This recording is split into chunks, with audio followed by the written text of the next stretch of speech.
नमस्कार दोस्तों। मैं हूं सन्नी नरवाल और आप सुन रहे हैं अद्भुत हॉरर कहानी, वो भी मेरी जुबानी। दोस्तों, पिछली कुछ वीडियोस में आप में से बहुत से लोगों के कमेंट्स आ रहे हैं कि आप वीडियो में इंट्रो इतना लंबा मत रखा करो, डायरेक्ट स्टोरी सुनाया करो। तो आप लोगों से मैं कहना चाहता हूं कि किसी भी कहानी को शुरू करने से पहले उसकी भूमिका बनाई जाती है। उस कहानी के बारे में पहले कुछ मूलभूत जानकारियां देना जरूरी होता है। उसके बाद ही कहानी सुनाने का मजा आता है और हर किसी का कहानी सुनाने का तरीका अलग होता है। तो चलिए, अब आपका ज्यादा समय खराब ना करते हुए आज की कहानी को शुरू करते हैं। लेकिन कहानी को शुरू करने से पहले, जैसा कि मैं आप लोगों से हमेशा कहता हूं कि वैसे तो आप लोगों ने बहुत सी हॉरर कहानियां सुनी होंगी, लेकिन मुझे पूरी उम्मीद है कि आज की हमारी यह कहानी सुनकर आपको सच में डर का एहसास होने वाला है। बस मेरी आपसे इतनी गुजारिश है कि आप अगर इस कहानी को पूरा सुनेंगे तो आपको सच में बहुत ज्यादा मजा आने वाला है। साथ ही अगर आप पहली बार हमारे इस चैनल पर आए हैं तो चैनल को अभी सब्सक्राइब कर लीजिए। ऐसा करने से हमारी और आपकी नजदीकियां बढ़ जाएंगी और आगे आने वाली वीडियो आप तक आसानी से पहुंच जाएंगी। तो ज्यादा समय ना लेते हुए जल्दी से अपनी कहानी को शुरू करते हैं। दोस्तों, आज की हमारी जो कहानी है वह हिमाचल प्रदेश के रहने वाले विशाल की है, जो कि पेशे से एक बस ड्राइवर हैं। तो चलिए अब यह कहानी विशाल के पॉइंट ऑफ व्यू से सुनते हैं। दोस्तों, मेरा नाम विशाल है। पेशे से मैं एक बस ड्राइवर हूं। मुझे हिमाचल प्रदेश के परिवहन विभाग में बस ड्राइवर के रूप में नौकरी करते हुए आज लगभग 12 साल हो चुके हैं। और आज जो कहानी मैं आपको सुनाने वाला हूं, यह उस वक्त की है जब मैं नया नया ही बस ड्राइवर बना था। और जिस एरिया में मेरी ड्यूटी लगी थी, उस एरिया के रास्तों के बारे में और उन जगहों के बारे में मुझे कुछ ज्यादा नॉलेज नहीं था। दरअसल जब वह घटना मेरे साथ हुई, उस वक्त बारिश के दिनों का मौसम था और मेरी नाइट शिफ्ट में ड्यूटी लगी हुई थी। मुझे रात को 8 बजे अपनी बस को स्टार्ट करके उसे सुबह 8 बजे तक उसकी मंजिल तक पहुंचाना रहता था। जब वह घटना मेरे साथ हुई थी तो उस वक्त पिछले 3-4 दिनों से लगातार बारिश हो रही थी और उस बारिश के मौसम के बीच ही मुझे रात को अपनी बस को उन हिमाचल की सुनसान और घुमावदार सड़कों पर चलाना पड़ता था। जैसा कि आप लोग जानते ही होंगे कि दिन की तुलना में लोग रात के समय काफी कम ट्रेवलिंग करते हैं और इसी वजह से मेरी बस में काफी कम सवारियां हुआ करती थीं। और रात के वक्त जो भी सवारियां बस में बैठी थीं, वो लगभग रात के 1-2 बजे तक अपनी अपनी मंजिल पर पहुंचकर उतर जाती थी। कई बार तो ऐसा होता था कि मुझे बस को खाली ही चलाना पड़ता था। उस दिन भी लगातार बारिश हो रही थी और बारिश की वजह से मेरी बस में सवारियां भी काफी कम थीं। अब उन कम सवारियों को लेकर ही मैं अपनी बस को चलाए जा रहा था।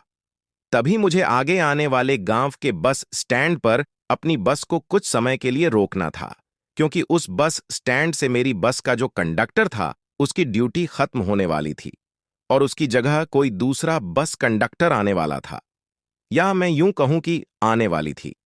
दरअसल अगले स्टैंड से जो लड़की बस कंडक्टर की ड्यूटी संभालने वाली थी, उसकी अभी कुछ समय पहले ही शादी हुई थी और अपनी शादी की वजह से वह काफी दिनों से लंबी छुट्टी पर चल रही थी और आज पहली बार वह वापस अपनी ड्यूटी ज्वाइन करने के लिए आई थी।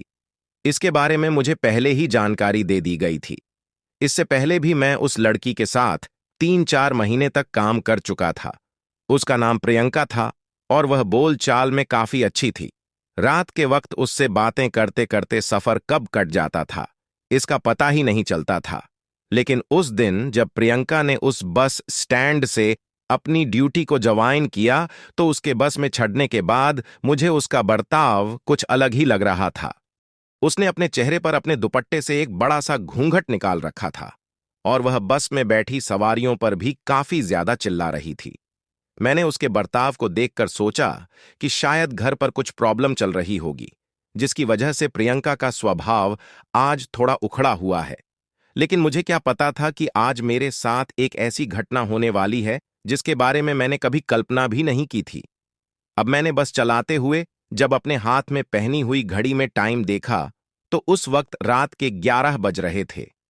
अब बस में सिर्फ कुछ 2-4 सवारियां ही बैठी थीं, लेकिन आज मुझे अजीब बात यह लगी कि प्रियंका भी उन सवारियों के साथ पीछे बस में ही बैठी हुई है और उसने अब भी बहुत लंबा घूंघट निकाल रखा है। इससे पहले ऐसा कभी भी नहीं होता था। बस में बैठी सवारियों की टिकट बनाते ही प्रियंका मेरे पास आकर केबिन में बैठ जाया करती थी और फिर हम लोग गप्पे लगाते हुए अपने सफर को तय करते थे। लेकिन उस दिन वह मेरे पास केबिन में नहीं आई थी, वह बस में पीछे की तरफ ही बैठी हुई थी। तभी मैंने भी इस बात पर ज्यादा गौर नहीं किया और मैं बस चला रहा था। उसके थोड़ी ही देर बाद जो बस में 2-4 सवारियां भी बैठी थीं, वह भी उतर चुकी थी। उस दिन बाहर काफी ज्यादा बारिश हो रही थी। इस वजह से हमें सवारियां भी नहीं मिल रही थीं, जिसकी वजह से अब बस बिल्कुल खाली थी। लेकिन मुझे तो तय समय पर बस को उसकी मंजिल तक पहुंचाना रहता है, चाहे उसमें कोई सवारी बैठे या ना बैठे। उस दिन मैंने सोचा कि शायद आगे आने वाले कुछ गांवों से सवारियां मिल जाएंगी। यही सोचकर मैं बस को चला रहा था। उस वक्त जब मैंने घड़ी में टाइम देखा तो लगभग रात के 12:30 बज चुके थे। लेकिन तभी अचानक प्रियंका मेरे पास आकर केबिन में बैठ जाती है। उसने अब भी लंबा सा घूंघट निकाल रखा था।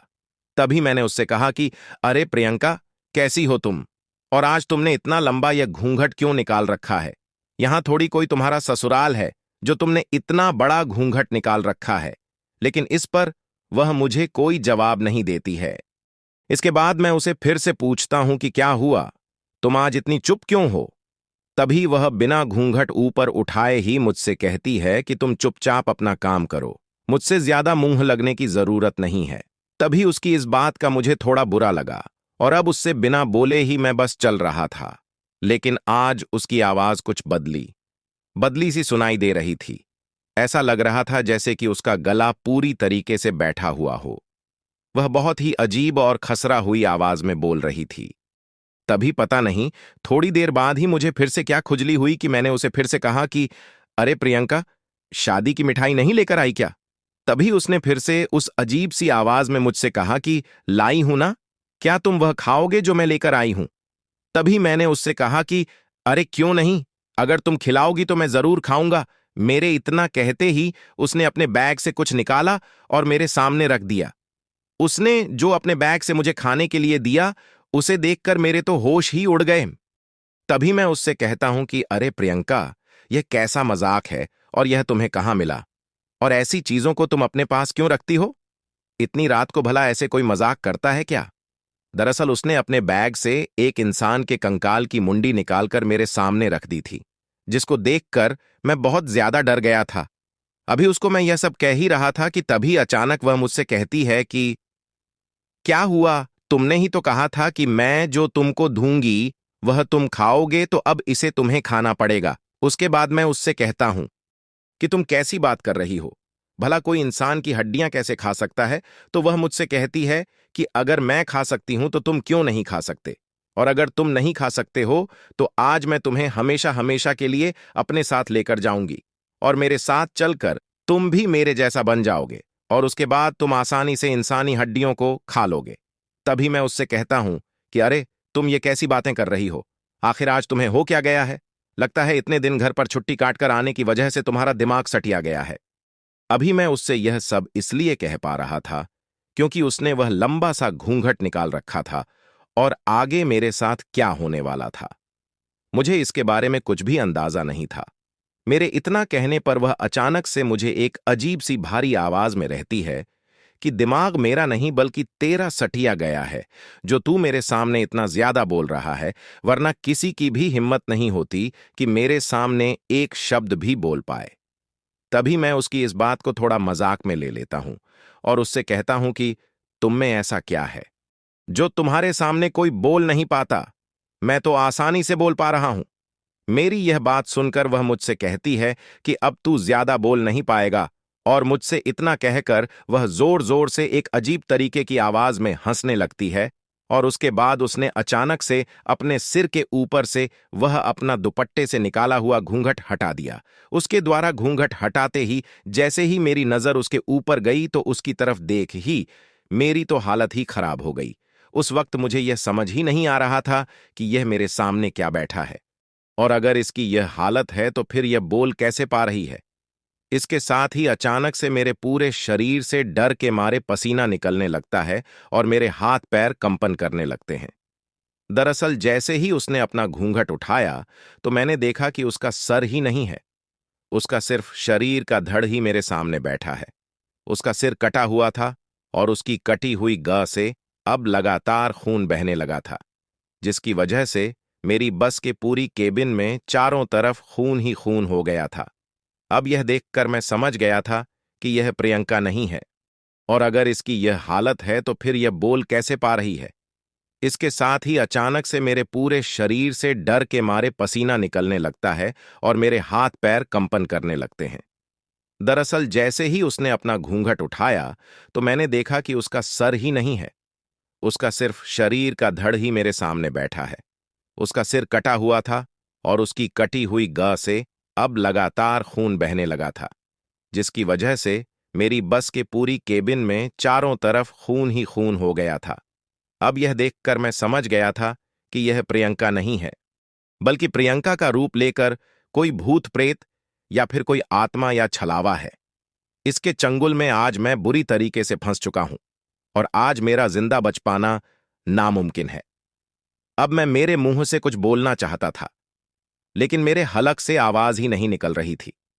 और जब जब मैंने एक नजर सामने की तरफ दौड़ाई तो जिस रास्ते पर मैं बस चला रहा था वह भी आज वह रास्ता नहीं था जिस पर मैं रोजाना बस लेकर जाता हूं। पता नहीं उससे बातें करते वक्त मैं रास्ता भटक गया था और अब मैं किसी अजीब से और सुनसान रास्ते पर था, जहां मुझे चारों तरफ घने अंधेरे और रास्ते के दोनों तरफ उस वीरान जंगल के अलावा कुछ भी दिखाई नहीं दे रहा था। अब मुझे ऐसा लग रहा था कि जैसे थोड़ी ही देर में बस कहीं पर जाकर जाएगी, क्योंकि मेरा शरीर अब बिल्कुल भी काम नहीं कर रहा था। मेरे हिलाने पर भी मेरे हाथ पैर नहीं हिल रहे थे। बस अब धीरे धीरे लुढ़कते हुए उस रास्ते पर आगे की तरफ जा रही थी। तभी अचानक वह सिर कटी हुई औरत मुझसे बोलती है कि क्या हुआ, तुम तो डर गए। लेकिन उसकी तरफ देखकर मुझे यह समझ नहीं आ रहा था कि अगर उसका मुंह नहीं है तो फिर आवाज कहां से आ रही है। इसके बाद वह औरत उस मुंडी को उठाकर मुझसे कहती है कि अब तो तुम्हें इसको खाना ही पड़ेगा, और अगर तुम इसको नहीं खा सकते तो मैं जल्द ही तुमको इसे खाने के लायक बना दूंगी मुझे। इतना कहकर वह औरत उस मुंडी को अपनी कटी हुई गर्दन के ऊपर रखती है और जोर जोर से हंसने लगती है। अब जैसे ही उसके अंदर से हंसने की आवाज आ रही थी तो वह मुंडी अपने आप ही हिल रही थी।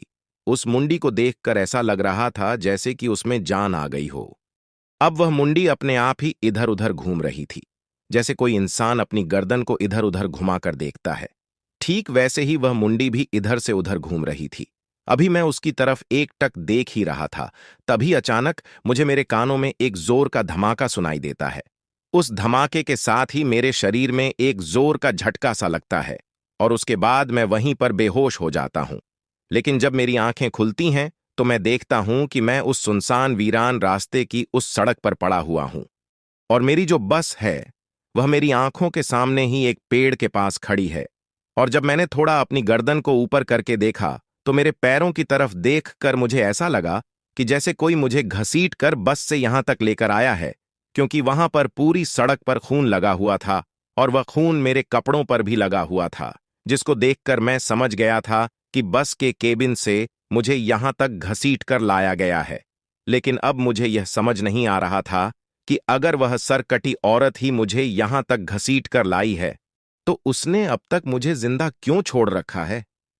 अभी मैं यह सब सोच ही रहा था कि तभी अचानक उस बस के पीछे से वह सिर कटी हुई औरत निकल कर आती है, और इस बार उसने अपने हाथ में कुछ कुल्हाड़ी के जैसा ले रखा था, जिसे देखकर मैं समझ गया था कि अब यह औरत इस कुल्हाड़ी से शायद मुझे मार डालेगी। तभी मैं डर के मारे अपनी जान बचाने के लिए अपने दोनों हाथों के बल सड़क पर पड़े पड़े ही पीछे की तरफ खिसकने लगता हूं। अब जैसे जैसे मैं पीछे की तरफ खिसक रहा था तो वह औरत एक अजीब तरीके से चिल्लाते हुए मेरी तरफ आगे बढ़ती जा रही थी। मैं उससे यह कहना तो चाहता था कि मुझे छोड़ दो, मुझे मत मारो, लेकिन मेरे मुंह से आवाज ही नहीं निकल रही थी। मैं चाहकर भी कुछ नहीं बोल पा रहा था। अब जिस रास्ते पर पड़ा पड़ा मैं अपनी जान बचाने के लिए पीछे की तरफ खिसक रहा था, उस रास्ते के एक तरफ बड़ी सी पहाड़ ढी और एक तरफ बहुत ही गहरी खाई थी, और वह रास्ता उस पहाड़ी की तलहटी में बना हुआ था। उस वक्त मैंने अंदाजा लगा लिया था कि यह मेरे जीवन का आखिरी पल है, और उस वक्त मैं अपने मन ही मन में भगवान को याद करने लगता हूं कि हे भगवान, अगर तू सच में इस दुनिया में अपना अस्तित्व रखता है तो आज मुझे इस मुसीबत से कैसे भी करके बचा ले। अभी मैं भगवान को याद करते हुए अपने दोनों हाथों के बल पीछे की तरफ खिसक ही रहा था कि तभी अचानक उस पहाड़ी से एक बड़ा सा पत्थर खिसक कर नीचे लुढ़क लगता है, और अब वह पत्थर बहुत ही तेज गति से नीचे की तरफ गिर रहा था। तभी मैंने सोचा कि अगर आज यह औरत मुझे नहीं मारेगी तो मैं तो वैसे भी इस पत्थर के नीचे दबकर मर जाऊंगा। मेरा मरना तो आज तय है, चाहे यह सिर कट्टी हुई औरत मुझे मारे या फिर इस पत्थर की चपेट में आकर मैं मरूं। अब यही सोचकर मैंने अपने जीने की सारी उम्मीद खो दी थी, और अब मैंने अपने आप को बचाने की भी सारी कोशिशें छोड़ दी थीं। तभी वह लुढ़क हुआ पत्थर बहुत तेज गति से नीचे आता है, और वह एक बार तो वहां पर खड़ी उस बस की छत के ऊपर गिरता है, और फिर उस सिर कटी हुई औरत को टक्कर मारते हुए उस खाई में गिर जाता है। लेकिन मुझे यह समझ नहीं आ रहा था कि वह औरत वहां से गायब कैसे हुई। क्या वह उस पत्थर की टक्कर से उस खाई में गिर गई है, या फिर उस पत्थर की टक्कर लगने से पहले ही वह से गायब हो गई है। अभी मैं उस सड़क पर पड़ा पड़ा यह सोच ही रहा था कि तभी अचानक मुझे ऐसा एहसास होता है कि जैसे किसी ने मुझे पीछे से पकड़ा है, और अब वह मुझे बड़ी ही जोर से उस सड़क से पीछे खाई की ओर घसीट रहा था। अभी मैं अपने आप को बचाने की कोशिश कर ही रहा था कि तभी मैं धड़ाम से उस खाई में गिर जाता हूं। लेकिन उस खाई में गिरते वक्त मेरी नजर एक बार उस बस की तरफ चली गई, तो मैंने देखा कि वह सर कटी हुई औरत अभी भी उस बस के बगल में ही खड़ी थी।